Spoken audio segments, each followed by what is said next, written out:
ফালিয়াউমা নুনাজ্জিকা বিবাদানিকা লিতাকুনা লিমান খালফাকা আয়া ওয়া ইন্না কাসীরাম মিনান নাসি আন আয়াতিনা লাগাফিলুন। আজকের এই দিনে আমি তোকে মারবো না, তোকে আমি সটকি দিয়ে রাখলাম, মেডিসিন লাগবে না, ঔষধ দেওয়া লাগবে না, পানিতে খাবে না, মাটিতে নষ্ট হবে না, পোকামাকড়ে খাবে না, কিয়ামত পর্যন্ত তোর আমি নিদর্শন বানালাম। আমার তো এই আয়াতটা পড়ার পরে আরে বাংলাদেশের যে দৃশ্য, এ মনে হচ্ছে অনেককে আল্লাহ সামনে সটকি বানিয়ে রাখবে। না তো বৃদ্ধি কমে না কেন? এত কিছু হওয়ার পরেও যদি মানুষের বৃদ্ধি না কমে, বুঝতে হবে আল্লাহ ওরে ফেরাউনের মতোই ধরবে। লিমান খালফাকা আয়া, আমাদের পেছনে যারা দুনিয়ায় আসবে তাদেরকে শিক্ষা দেওয়ার জন্য নিদর্শন হিসাবে।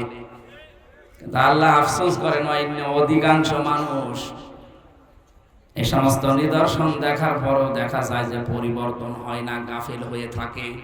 আমরা যেন গাফেল হয়ে না থাকি, আমরা যেন একটু শিক্ষা নিতে পারি এদের জীবনী থেকে, বলে না।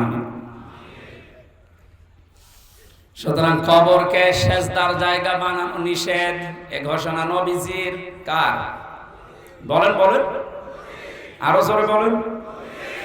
নবীজির এই কথাকে যারা এতদিন পর্যন্ত না মেনে নিজেদের জীবনে ব্যবসা প্রতিষ্ঠান বানিয়ে কবরটাকে, মাজারটাকে আজ একেবারে 180 মাইল বেগে সিঁড়িকে রাখা বানিয়েছেন, কোরআনের হাদিসের ব্যাখ্যা দিলে এই মাজারগুলো টিকবে। যেখানে প্রকাশ্য চেনা হয়, আপনাদের রংপুর বিভাগে এগুলো নেই, আপনারা বেঁচে গেছেন। এগুলো চট্টগ্রামে আর সিলেটে বেশি। ঘরে ঘরে মাজার বানিয়ে ব্যবসা চালাচ্ছে। আর আমার মনে হচ্ছে যত শয়তান আল্লাহ সব পাঠিয়েছে ওই লাইনে। চেহারা দেখলেই বোঝা যাচ্ছে আজ আল্লাহর দুশমন। দাড়ি, গোঁফ, চুল একেবারে সব সমান সমান। নারী পুরুষের যে অবাধ মেলামেশা, আর গাঁজা তো আছেই। এই জন্যই তো হক্কানি আলেমরা বলছে কোরআনের সাথে এগুলো মেলে না, হাদিসের সাথে মেলে না। কিসের মাজার? সব ভেঙ্গে গুড়িয়ে দাও। মাজার যদি এত দামি জিনিস হতো, এই যে এখানে হাসি বসে আছে না, আলহাজ জাহাঙ্গীর আলম, এই যে আলহাজ মোয়াজ্জেম হোসেন, সারাটা জীবনের অর্ধেক সময় কাটিয়েছে মদিনায়, মক্কায়। জিজ্ঞাসা করেন তো হযরত উসমানের কবর পড়ে আছে, তিনি একটা পাথর দেওয়া শুধু। আর গরু ছাগল মরে যায়, 3 তলা হয় কবর। ওসমানের মতো মানুষ যদি এমনি সাধারণ ভাবে পড়ে থাকতে পারে, কোনো ঘেরা দেওয়া নেই, শুধু একটা পাথর দেওয়া মাথার কাছে, 1500 বছর পড়ে আছে, আর তুমি কি এত দামি মানুষ, তো তোমার কবর মাজার পাকা করা লাগবে, আবার উপরে নাম লিখে দেয় টং টং শাহ। আজকে দেখলেন হযরত টং টং শাহ রহমতুল্লাহ আলাইহি, এই টং টং কোন মানুষের নাম হয়? আরে আল্লাহর ওলি হয় কি বলি? এগুলো সব ব্যবসা। কোরআনের ব্যাখ্যা করলে এগুলো টিকবে না, তখন আপনি ওদের মন পাবেন না। ওরা আন্দাজে তখন ধারণা করবে যে মনে হয় আমাদের বিরুদ্ধে, হেন আপনি ওই দিকেও তাকাবেন না। আমার কোরআনের কথাগুলো স্পষ্ট ভাবে বলবেন, কারণ এটার দ্বারা মুমিনদের উপকার হবে। কাদের? আমাদের ভেতরে ঈমান আছে তো? বলেন ইনশাআল্লাহ, বলেন ইনশাআল্লাহ। অবশ্যই আজকের আলোচনায় আমাদের কাজ হবে যদি আমাদের ঈমান থাকে। আল্লাহর কোরআন বলছে যিকরালিল মুমিনিন, কোরআন মুমিনদের জন্য উপকার বয়ে আনবে। আমাদেরকে আল্লাহ যেন কিছু দেয় কোরআনের মাধ্যমে, বলেন আমিন। লাকাদ কানা লাকুম ফি রাসূলিল্লাহি উসওয়াতুন হাসানাহ।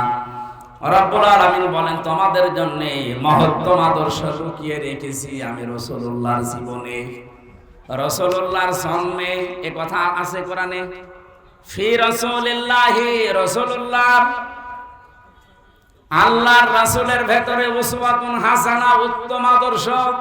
তাহলে আল্লাহ এখানে বিলাদুন না দিয়ে উসওয়াতুন হাসানা দিলেন কেন? এবার আমার প্রশ্ন, এই আপনি শুনতেছেন? না না, আপনার মন পাচ্ছেন, এদিকে তাকান। যদিও নবীজি ঘোষণা হয়েছিলেন সেই জন্মের সময়, পৃথিবী তৈরি হওয়ার আগেই আমাদের নবী নবী, কিন্তু ঘোষণাটা হয়েছে 40 বছর বয়সে।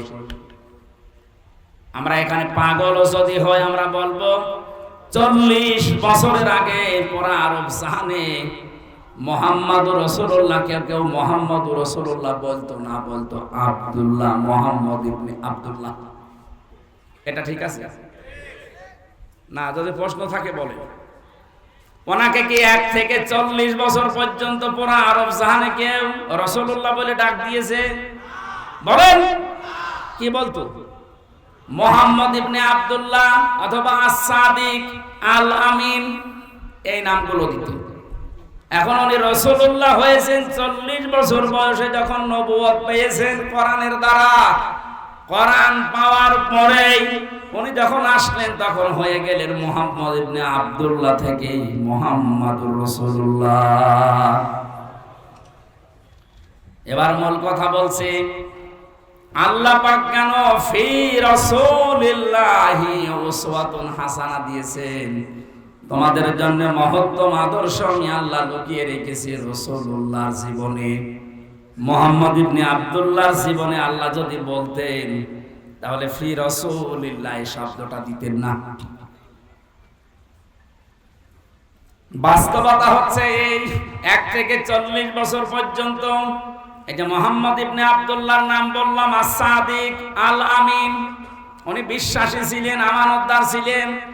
ভালো ভালো কাজ যে করেননি তা না, বহু ভালো কাজে আঞ্জাম দিয়েছিলেন। হেলফুল ফজল গঠনের মাধ্যমে শান্তির সঙ্গ বানিয়েছিলেন 17 বছর বয়সে। সেখান থেকে 40, এই 23টা বছরে পুরা আরব জাহান তিনি চষে বেরিয়েছেন ওই সঙ্গের মাধ্যমে, যে শান্তি কিভাবে কায়েম করা যায়। কিন্তু কাঙ্ক্ষিত মানের শান্তি তিনি দাঁড় করাতে পারেননি। এটা ঠিক আছে? আমি আন্দাজে বলছি না, সিরাত ইবনে হিশামে আছে 23টা বছর চেষ্টা চালিয়ে কিছুই করতে পারেননি। না, ভালো ভালো কিছু কাজের আঞ্জাম দিয়েছিলেন। কেউ বিপদে পড়লে এগিয়ে যেতেন, কেউ অসুস্থ হলে তাকে সেবা করতেন, কারো ঘর বাড়ি না থাকলে টাকা পয়সা কালেকশন করে ওই সঙ্গের মাধ্যমে তৈরি করে দিতেন। কিন্তু ফল কাঙ্ক্ষিত মানের দিতে পারেননি। এই একটাই মানুষ 40 থেকে 63, এই 23 বছরে তিনি কোরআন হাতে থাকার কারণে এত পরিবর্তন করেছিলেন। তখন নিজেই বলতেছেন খায়রুল কুরুনি করনি, আমার যুগ শ্রেষ্ঠ যুগ। দিনাজপুরবাসী, বিবেক যদি আপনার থাকে আপনি মিলাবেন। আজ যারা শুধু মিলাদ নিয়ে আনন্দ করেন, রাসূলের সিরাত নিয়ে, তার আদর্শ নিয়ে কোনো কথা নেই, তার আদর্শের বাস্তবায়ন নেই, আপনি জাহান্নামে যাবেন শুধু মিলাদের কারণে। আমি হাসির জন্য, কান্নার জন্য বলি নাই, চিন্তার জন্য বলছি। তাকান নবীজির 2টা চাচার দিকে, হযরতে হামজা, হযরতে আব্বাস রাদিয়াল্লাহু তাআলা আনহুমা। এই 2 জন চাচা শুধু নবীর জন্মে খুশি ছিলেন না, জন্মের সময় তারা খুশি, কারণ এতিম ভাইয়ের ছেলে, ভাই নেই অথচ তার ছেলে দুনিয়ায় আসতেছে, এই জন্য তারা 2 জনেই খুশি ছিল। পরবর্তীতে শুধু জন্মে মিলাদে খুশি না, তারা নবীর আদর্শ পেয়ে এত বেশি খুশি হয়েছিলেন, হযরতে হামজা নিজের জীবন দিয়েছেন রাসূলুল্লাহর আদর্শের কারণে। কথা বলেন না কেন? নবীজির আদর্শ মানতে গিয়ে 70 টুকরা হয়েছেন, তারপরও নবীর আদর্শ ছাড়েননি। এটা শোনেননি কোনোদিন? হযরতে আব্বাস রাদিয়াল্লাহু তাআলা আনহু তিনি নিজে জানিয়েছেন, মানসা কতামাল ঈমান, তুমি যদি ঈমানের স্বাদ পেতে চাও, মান রাদিয়া বিল্লাহি রাব্বা, যে ব্যক্তি আল্লাহকে রব পেয়ে খুশি হয়ে গেছে, অবিল ইসলামি দীনা, ইসলামকে জীবন ব্যবস্থা পেয়ে যারা খুশি, নবী মুহাম্মদুর রাসূলুল্লাহ সাল্লাল্লাহু আলাইহি ওয়াসাল্লাম নবিয়্যাও ওয়া রাসূলা, মুহাম্মদুর রাসূলুল্লাহকে যারা নবী এবং রাসূল পেয়ে খুশি, এই তিনটা গুণ যে অর্জন করবে সে ব্যক্তি ঈমানের স্বাদ পাবে। তিনি যদি না পান তাহলে হাদিস তিনি বলতেন। বলেন, তার মানে বোঝা গেল তিনি শুধু মুহাম্মদ ইবনে আব্দুল্লাহকে পেয়ে খুশি না, শুধুমাত্র ভাতিজার জন্মে তিনি খুশি ছিলেন না, তাকে নাবিয়্যা ওয়া রাসূলা, নবী এবং রাসূল পেয়েও খুশি ছিলেন। এই জন্যই দুইজন চাচাই জান্নাতি। এক কথা বলেন না কেন? সিস্টেম অপর পৃষ্ঠায় দেখুন, আরো দুইজন চাচার কথা আমরা জানি, একজন আবু তালেব আর একজন আবু লাহাব, এইটাও আপন চাচা। এই দুইজন চাচা শুধু নবীর জন্মে খুশি ছিল, মিলাদে খুশি ছিল, কিন্তু নবীর আদর্শ পেয়ে তারা খুশি না। নবী যখনই তাদের আদর্শের কথা বলেছেন তখনই তারা পাথর মেরেছে। কথা বলেন না কেন? আবু লাহাব পাথর মেরেছিল না?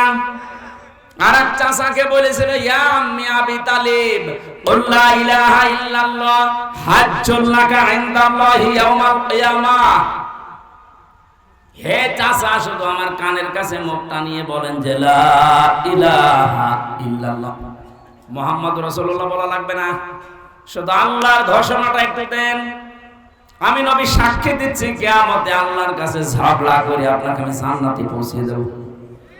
কিন্তু লোকটা বলেছিল, ভাতিজা মুহাম্মদ, তোমাকে আমি ভালোবাসি, কিন্তু তোমার এই আদর্শ আমি মানতে পারলাম না, তোমার এই কালেমা মুহাম্মাদুর রাসূলুল্লাহ আমি বলতে পারবো না। তাহলে মানুষ আমাকে কাপুরুষ বলবে, ভীরু বলবে, একটা বদনাম দেবে আমার নামে। দিনাজপুরবাসী, এখন আপনার বিবেকের তালা খোলে না যে দুইটা আপন চাচা এরা মিলাদ পেয়ে, নবীর জন্ম পেয়ে আনন্দ করেছে, নিজের বাদী পর্যন্ত আজাদ করে দিয়েছে। আবু তালেব এত বেশি আনন্দিত নবীজিকে পেয়ে, নিজের বুকে নিয়ে, মাথায় নিয়ে, পিঠে নিয়ে সব জায়গায় আনন্দ করত। আর রাহিকুল মাখতুম পড়তে গিয়ে দেখলাম, এই আবু তালেব নামে এই লোকটাকে আল্লাহ কিয়ামতের দিন পায়ের নিচে দুইটা আগুনের ফিতা লাগিয়ে দেবে, ওর মাথার মগজ পর্যন্ত টকবক করে ফুটবে। প্রশ্ন আসতে পারে, শরীরের অন্য জায়গায় জাহান্নামের আগুন লাগবে না কেন? হ্যাঁ, হাদিসটা যদিও দুর্বল, সনদটা আমি শিক্ষার জন্য বলছি। এই লোকটা জন্মের পর থেকে এত বেশি আনন্দ, এত বেশি খুশি হয়েছিল। নবীজি তো আগেই হারিয়েছেন বাবাকে, 6 বছর বয়সে মাকে, 8 বছর বয়সে যখন দাদাকে হারিয়ে ফেললেন, দাদা তখন এই যে আবু তালেব নামে চাচাকে বলেছিল, এই যে আমার এতিম নাতি, এর বাবা নেই, মা নেই, তোর কাছে রেখে গেলাম, কোনদিন যেন কষ্ট দিবি না।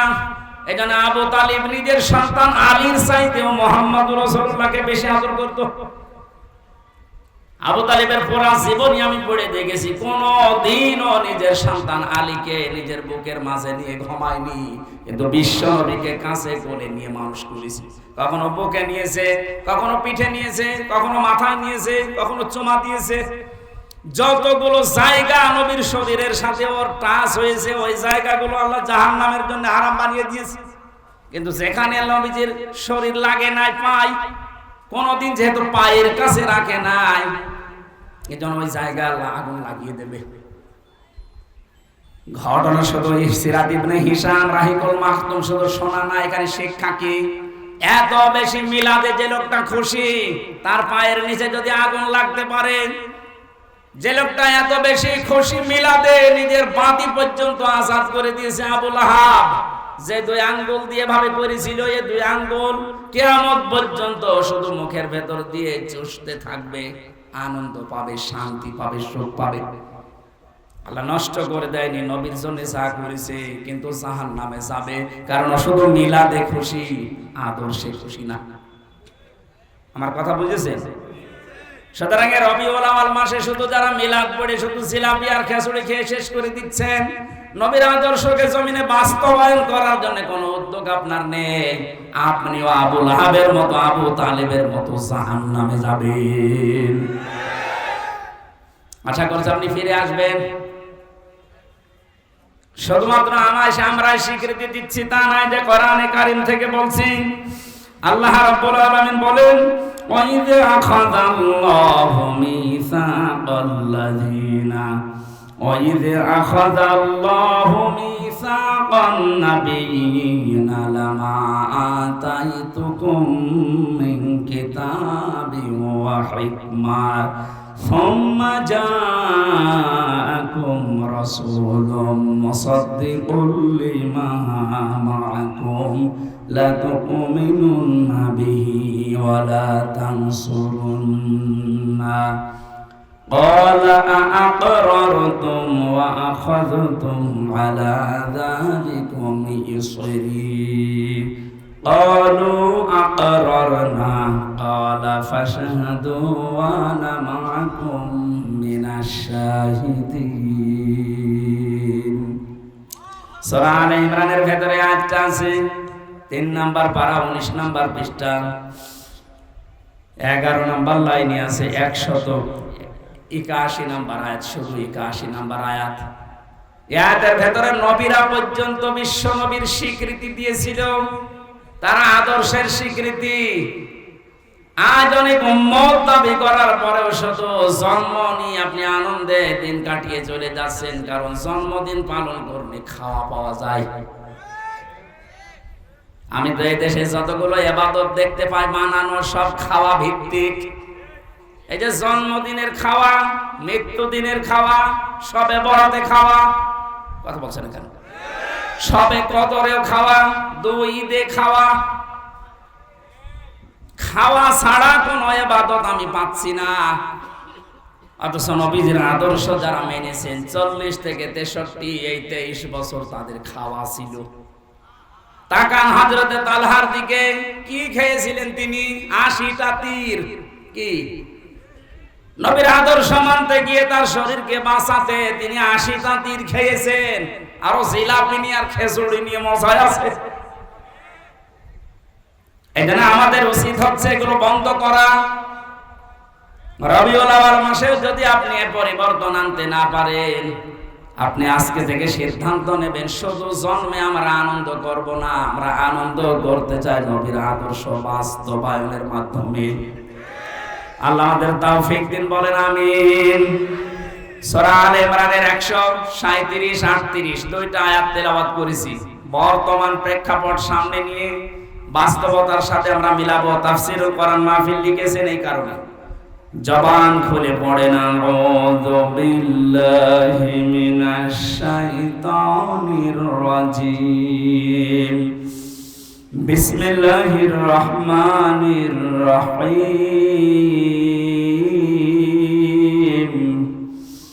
قد خلت من قبلكم سنن فسيروا في الأرض فانظروا كيف كان عاقبة المكذبين। সূরা আলে ইমরান, এটা ইমরানের বংশধর সম্পর্কে নামকরণ করা হয়েছে। এর শানে নজুল আছে, ঐতিহাসিক প্রেক্ষাপট আছে, এবার বাস্তব শিক্ষা। এগুলো বলতে গিয়ে আপনারা জানেন যে প্রত্যেক মাহফিলে মানুষ এগুলো বলে। এজন্য আমরা সরাসরি তাফসিরে যাচ্ছি। কদ খালাত মিন ক্বাবলিকুম সুনানুন। আল্লাহ তাআলা বলেন অবশ্যই তোমার পূর্বে আমি বহু জাতিকে তাদের জীবন আচরণের কারণে ধ্বংস করে দিয়েছি। ফাসিরু ফিল আরদ, হে নবী আপনি জমিনে পরিভ্রমণ করেন, জমিনে সফর করেন। ফানজুরু, আর নজর করে দেখেন, কাইফা কানা আকিবাতুল মুকাদ্দিবিন, মিথ্যাবাদী যারা সত্যকে সত্য জানার পরও মানে নাই, এই মিথ্যাবাদীদের সাথে আমি আল্লাহ কি আচরণ করেছি এটা একটু দুনিয়া ঘুরে ঘুরে দেখেন। এই যে আদ জাতি, সামুদ জাতি, বিভিন্ন জাতির নাম আমরা কোরআনে কারিমে সূরা শুআরার ভেতরে আল্লাহ ধারাবাহিক ভাবে আমাদেরকে শুনিয়েছেন। এটা কি খেলা করার জন্য না কিছু নেওয়ার জন্য? যেটা নেওয়ার জন্য দিয়েছে হযরত হুদ আলাইহিস সালামের জীবনী থেকে আমি আজকে কিছু কথা শুনতে চাই। হযরত হুদ আলাইহিস সালামের জামানায় আল্লাহ যে গজবগুলো পাঠিয়েছিলেন, এই যে কদ খালাত মিন ক্বাবলিকুম সুনানুন, আপনার আগে আমি বহু জাতিকে তাদের জীবন চরিত্রের কারণে, হযরত হুদ নবীর যে জাতি ছিল এ জাতির ভেতরে 4টা অপরাধ প্রবণতা বেশি ছিল। 1 নম্বরে তারা দ্বীনের প্রচারক যারা ওই জামানায় ছিল তাদেরকে ওরা কষ্ট দিতে এবং মিথ্যা প্রতিপন্ন করত। এবার আসেন তো 1500 বছর পরে যে কোরআনে কারিমের এই আয়াতটা, এতদিন হাজার হাজার লক্ষ লক্ষ মানুষের আয়াতের তাফসীর করেছে, মানুষ শুনেছে। আজ বাংলাদেশের সাথে আয়াতটা মিলান, আজও যারা আসমানি কিতাবের প্রচারক, যারা কোরআনে কারিমের প্রচার করে, তাদেরকেও দেখেন কষ্ট দেওয়া হয় বেশি এবং তাদেরকে মিথ্যা প্রতিপন্ন করা যায় কি করে সেই কায়দা কৌশল চলছে বেশি। যে আলেমদের কার টার্গেট নিয়েছিল জালেমরা, আপনি কোন আলেমকে যদি মেরে ফেলতেন হয়ে যেত শেষ, কিন্তু জালেমদের টার্গেট দেখেছেন, ওদের কর্মপদ্ধতি